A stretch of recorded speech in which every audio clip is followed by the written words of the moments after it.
Nadiem Anwar Makarim adalah seorang pengusaha Indonesia yang saat ini menjabat sebagai Menteri Pendidikan, Kebudayaan, Riset dan Teknologi Indonesia.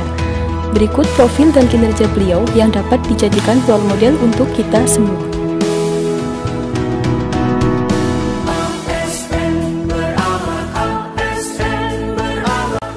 Menurut saya, prinsip kepemimpinan versi saya ya, ini pribadi adalah kita tuh belum kelar kalau hanya pernah punya pengalaman di dalam suatu sektor swasta saja gitu. Maksudnya nggak apa-apa, tapi yang penting kita itu dalam kehidupan kita belum lengkap kepemimpinannya kalau belum melayani.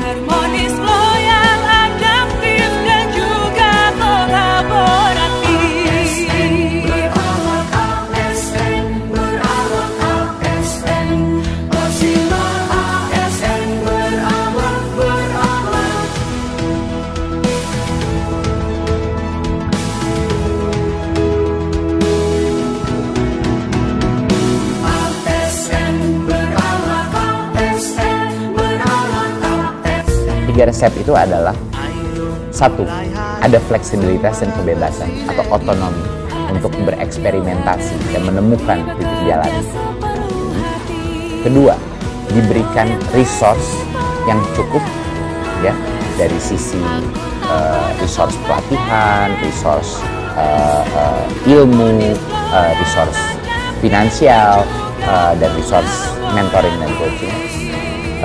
Dan yang ketiga adalah purpose-nya manusia-manusia itu jelas tujuan hidupnya.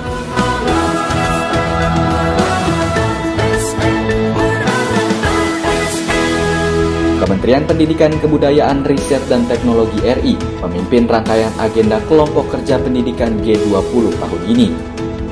Langkah ini merupakan bagian dari upaya mendorong tujuan utama tercapainya sistem pendidikan yang berkualitas untuk semua. Nilai berorientasi pelayanan. Selama 3 periode sebelum Nadiem, kualitas pendidikan Indonesia semakin memburuk. Setelah Mendikbudristek diganti dengan Nadiem Makarim, berbagai pembenahan mulai dilakukan.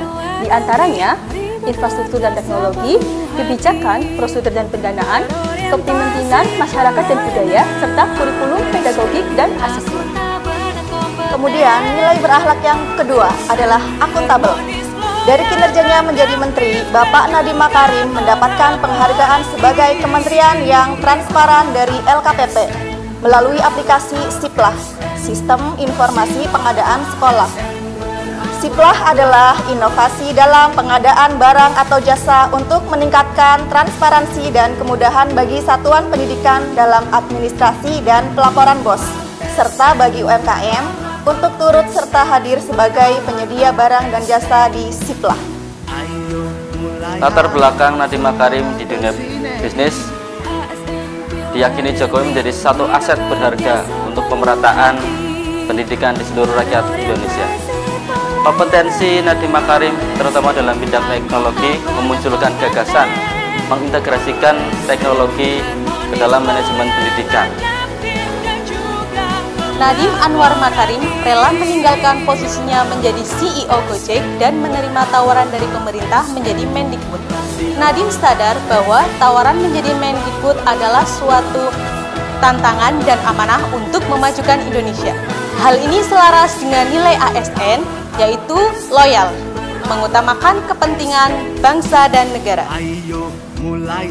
Nadiem Makarim sebagai Menteri Pendidikan dan Kebudayaan secara proaktif memberikan inovasi pada pendidikan di Indonesia agar lebih kreatif dan mampu mengikuti perubahan zaman.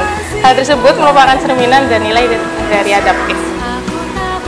Kelompok kerja pendidikan G20 dimanfaatkan Kemendikbudristek sebagai momentum untuk memimpin penguatan kolaborasi yang dilakukan selama 2 tahun terakhir.